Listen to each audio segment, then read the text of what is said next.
రాజన్న సిరిసిల్ల జిల్లా కేంద్రంలో సోమవారం ప్రభుత్వ విప్ వేములవాడ ఎమ్మెల్యే ఆది శ్రీనివాస్ గృహజ్యోతి పథకాన్ని ప్రారంభించారు. ముందుగా విప్ ఆది శ్రీనివాస్ మీటర్తో జీరో రీడింగ్ తీసి సెస్ వినియోగదారులకు జీరో బిల్లు అందించారు. ఈ సందర్భంగా ఆయన మాట్లాడుతూ నిరుపేద కుటుంబాలకు ఈ పథకం ఓ వరం అన్నారు. ఈ కార్యక్రమంలో జడ్పీ చైర్పర్సన్ అరుణ, మున్సిపల్ చైర్పర్సన్ జిందం కళ, సిరిసిల్ల నియోజకవర్గ కాంగ్రెస్ పార్టీ ఇన్ఛార్జి కేకే మహేందర్ రెడ్డి, సెస్ చైర్మన్ చిక్కాల రామారావు, కాంగ్రెస్ నాయకులు, సెస్ అధికారులు పాల్గొన్నారు. 200 యూనిట్లు కాల్స్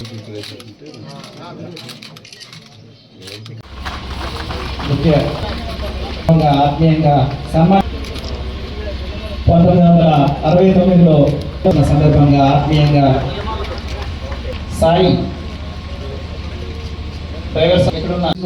రాజన్న సిరిసిల్ల జిల్లాలో పెండింగ్ పనుల ఆమోదాన్ని కానీ రాబో రోజుల్లో ఈ జిల్లాలో ఉన్నటువంటి అభివృద్ధి కార్యక్రమానికి ఏమైనా కావాలనుకుంటే తీసుకొని పోవడానికి వారి పర్యటన ఉపయోగపడుతుంది చెప్పిన భావన సందర్భంగా వ్యక్తం చేస్తూ ఏ అంశాలు మా దృష్టిలోనే మేము ఇప్పటికే చెప్పినాం.